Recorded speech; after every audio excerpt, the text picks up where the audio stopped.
Primero que quería decirles es que hay que cambiar un poco el paradigma de ver la discapacidad. ¿Qué es la discapacidad? ¿Sí? Hay que preguntarse qué es la discapacidad. Y cambiar el término, tal vez, como decía un maestro mío, el doctor Jerónimo Acevedo, que es un médico neurólogo de muchos años, que hacía la propuesta de cambiar el paradigma y decir, no es una discapacidad, es una discapacidad. Eso quiere decir capacidades diferentes. Y es verdad que con el tiempo vamos viviendo y vamos encontrándonos que con los pasos de los años vamos encontrando que nuestras capacidades empiezan a diferenciarse de las que teníamos cuando éramos chiquitos, cuando éramos jóvenes, y vamos mirando como al ser adultos y van pasando los años, nuestras capacidades se van volviendo diferentes, ¿o no? ¿Sí? Ojalá tuviéramos esa capacidad para mirar a los discapacitados como discapacitados, es decir, como seres iguales que tienen simplemente capacidades diferentes. Y si retomamos un poco el tema de la discapacidad, pensemos en los hijos. Cuando son chiquititos les tratamos con un lenguaje, ¿verdad? ¿Sí?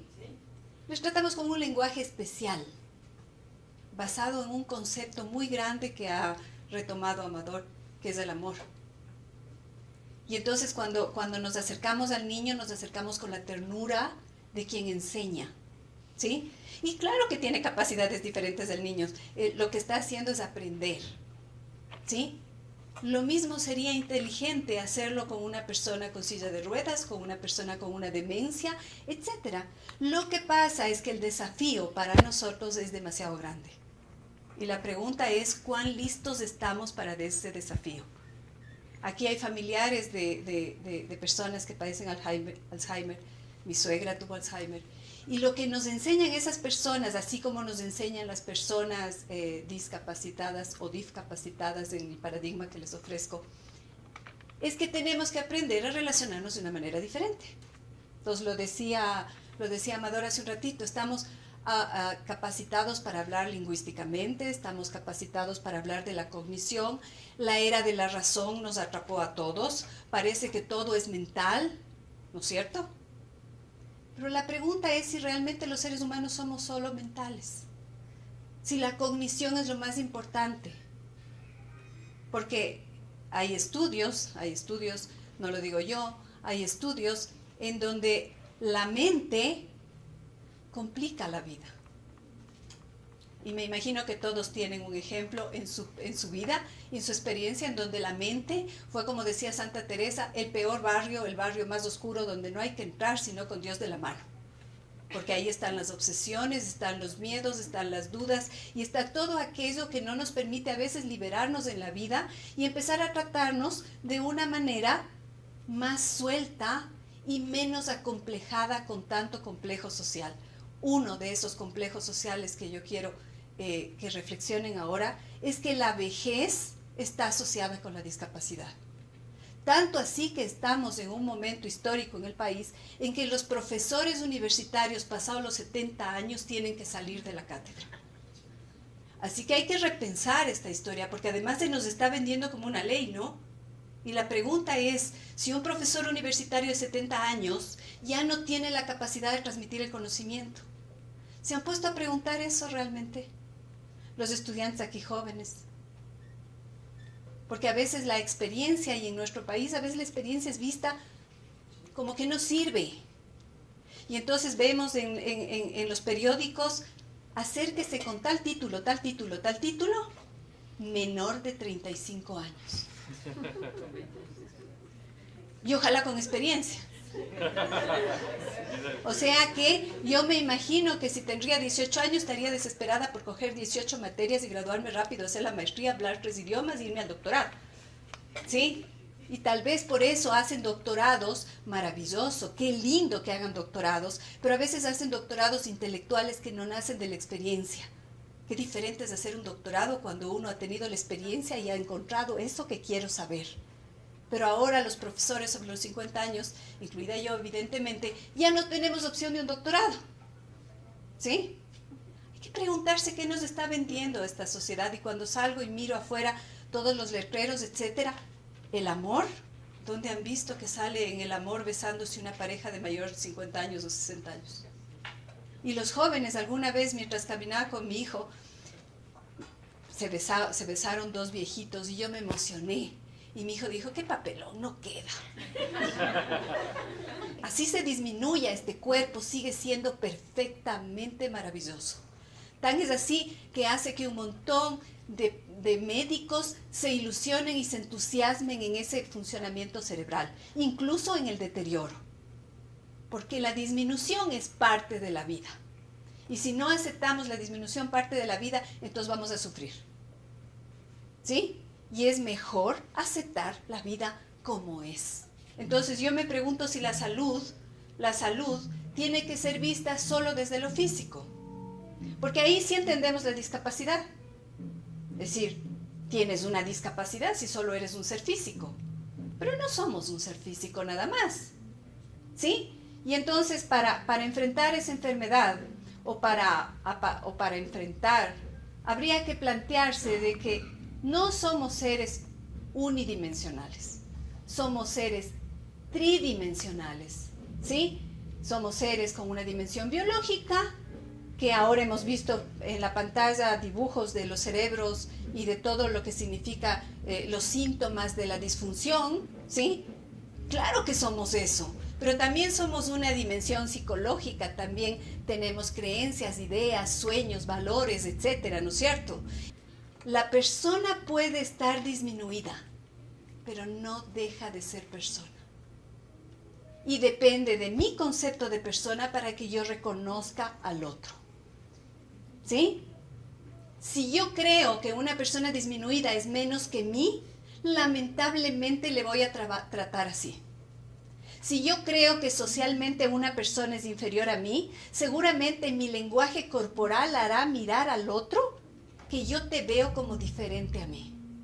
Por lo tanto, no quiero relacionarme contigo. Ese es un paradigma que hay que empezar a romper también. Y entonces empiezo a hablarle a la persona que estoy acompañando con el Alzheimer, le empiezo a hablar gritando, le empiezo a hablar y le empiezo a decir molesta y me empiezo a angustiar yo y empiezo a entrar en un hoyo donde los cuidadores a veces se desgastan tanto que hablamos del síndrome del cuidador. Y el síndrome del cuidador es algo que hay que evitar. Pero para eso hay que replantearse el concepto de persona que tengo, el concepto de vejez que tengo, el concepto de enfermedad que tengo. Son solo problemas existenciales humanos, frente a los cuales hay que tener una buena actitud. Buen humor, amor y sobre todo rediseñar mi capacidad de comunicarme con el otro. La comunicación no verbal está estadísticamente comprobada que es un 93%. Y la comunicación verbal apenas es un 7%. Tanto afán por comunicarnos mentalmente y terminamos comunicando con la paralingüística. Y en la enfermedad de Alzheimer, adivinen con qué se habla. Con la no verbal. Vamos a tener que aprender a relacionarnos con lo no verbal. Y lo vuelvo a decir, porque recién lo dije en Guayaquil, y aquí veo gente de Guayaquil, para comunicarnos no verbal con otro, serenidad. Qué difícil, porque me estoy desesperando como el chico del gorrión. Pues ya te dije 2 veces. ¿Sí? Serenidad. Y siempre que pregunto a los familiares, ¿qué es lo que más te enseñó la enfermedad de Alzheimer? ¿Saben qué me contestan? Bueno, ahora me pueden contestar lo mismo si les pregunto. ¿Qué? ¿Qué es lo que desarrolla mucho un cuidador de un paciente que transita por el Alzheimer? Paciencia. Sí, paciencia. Paz, espacio, serenidad. Lo que nos vende la sociedad es otra cosa. Ni paz, ni tranquilidad. ¿Sí? Esos son los signos más fuertes de un cuidador que está complicado. Tiene problemas para dormir, ya no le da ganas de salir, tiene a veces aumento de consumo de alcohol, a veces ya se empieza a tomar pastillas, se fue al psiquiatra, le dijo que ya no puede más, está tomando un cóctel impresionante, cambios en los hábitos alimentarios, dificultades para concentrarse, pérdida de interés por las actividades que antes le parecían chéveres, y empiezan a tener un problema que aquí en el Ecuador es bien usual. Y es que la familia termina uno con el peso. Y el hermano empieza a mirar al otro hermano y empieza a decir, ¿y tú? Y el otro hermano dice, pero si yo sí ayudo. Yo doy la plata para la enfermera. ¿Sí? Pero el cuidador empieza a decir, oye, pero somos hijos. ¿Sí?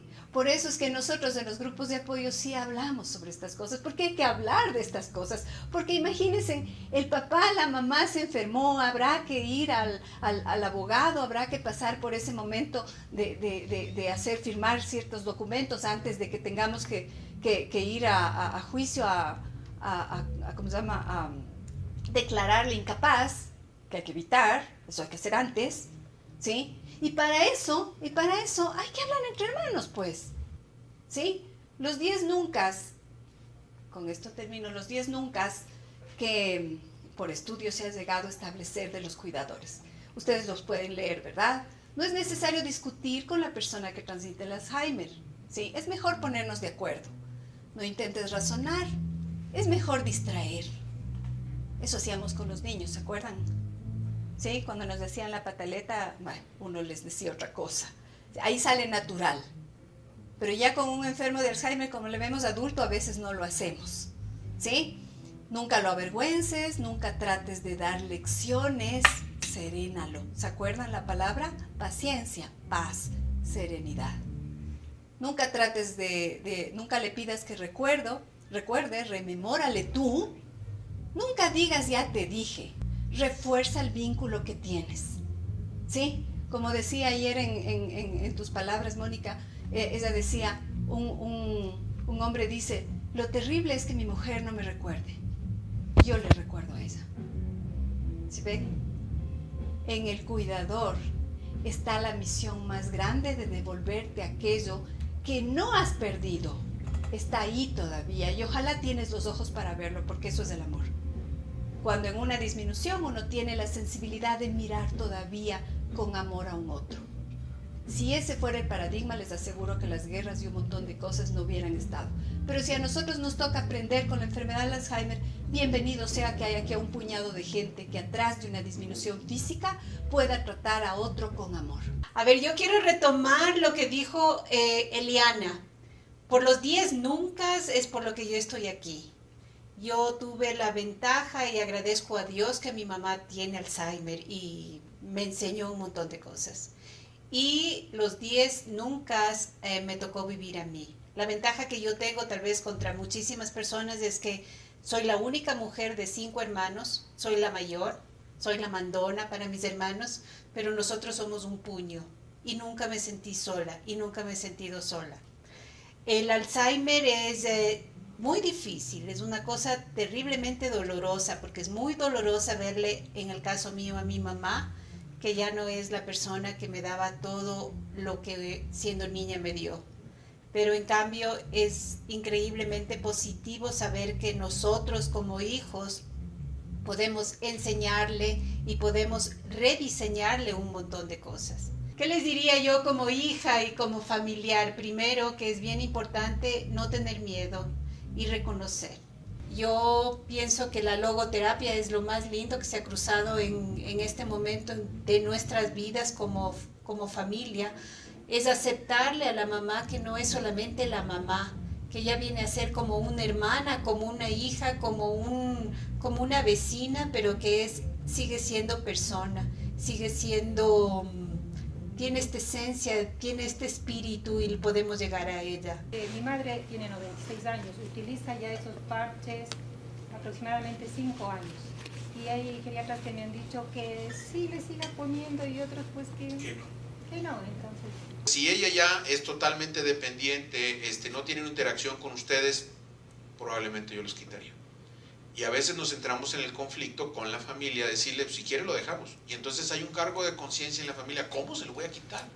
Pero si no está dependiendo de eso, ¿verdad? Y entonces a veces es difícil de entender, y entonces uno tiene que hacer una especie de prueba terapéutica a veces. Pero decirle, bueno, vamos a ver cómo nos va. ¿Qué debemos esperar de un cuidador o de una persona de 90 años? O sea, ¿cómo afrontarle? Porque yo entiendo, por ejemplo, nosotros como hijos entiendo mucho el concepto tuyo y uno trabaja y entiende, pero a una persona de 90 años, ¿hasta qué grado tú puedes exigirle alguna cosa o que le entienda o que le comprenda o qué se puede hacer? Porque yo sí siento una, digamos, una tristeza, un estrés muy grande por parte de mi padre, ¿no? Y a los 90 años, pues es muy difícil decirte, no que no vaya a entender, sino de cuál sería la fórmula, porque cada quien tiene una historia, cada quien tiene una serie de frustraciones y una serie de limitantes con las que te has desarrollado, que los médicos somos los hombres, menos tolerantes al dolor y a darle vuelta a la página. Y así que bueno, pues nos quedamos viudos, ¿verdad? Y luego pues ya andamos buscando dónde rejuntarnos porque no podemos vivir solos. Esa es la realidad. Entonces, esto es una situación que no tengo yo la respuesta, pero que habría que buscarla precisamente en esta situación de entenderlo, no tratar de decirle, mira papá, tienes que hacer estos 10 pasos porque obviamente aquí es donde está la solución. Eso está complicado, sino es pues tratarlo con amor, con cariño y tratar de ver el formato en determinado momento con alguien donde él se puede expresar y lo manifieste. Yo creo que esa es una situación que ayuda siempre al hombre el poder sacar ese bagaje, esa carga, ese costal a través de la logoterapia. Esa es una de las cosas que yo sugeriría, ¿verdad? Echar mano de la experiencia de la vida implica una experiencia de flexibilidad. Cuando se focaliza en esa experiencia en donde un día fuiste flexible con tu vida, es donde generalmente se puede trabajar en el sentido. Y los 90 años no es una condición que minimice su capacidad de adaptabilidad. Sí es un poco el foco de la pregunta. Tal vez él no puede encontrar, no sí puede encontrar, todos podemos encontrar. A los 100 años, gente antes de morir lo ha encontrado. Pero hay que focalizar en la flexibilidad de lo que ya tuvo algún momento, porque sí, la fijación conceptual en vejez es alta. Porque él ama a tu madre, ¿verdad? Y es imposible que no vaya a sufrir viendo las situaciones del deterioro. Usted Puede sabe ser muy bien. genético. El efecto genético, ¿verdad? En alguien que ya lo presentó en edad mayor es menos del 10%, ¿verdad? O sea, de que le vaya a tocar, ¿sí? O sea, lo que voy en todos los pacientes, la mayoría es gente que no ha tenido el antecedente. Muchísimas gracias por estar aquí, su presencia en la Universidad de San Francisco, y les invitamos a que vengan por favor a la charla de mañana, que va a ser muy interesante en el Hotel Sheraton, en el Salón Los Cóndores, al Cineforo el día lunes, y les esperamos.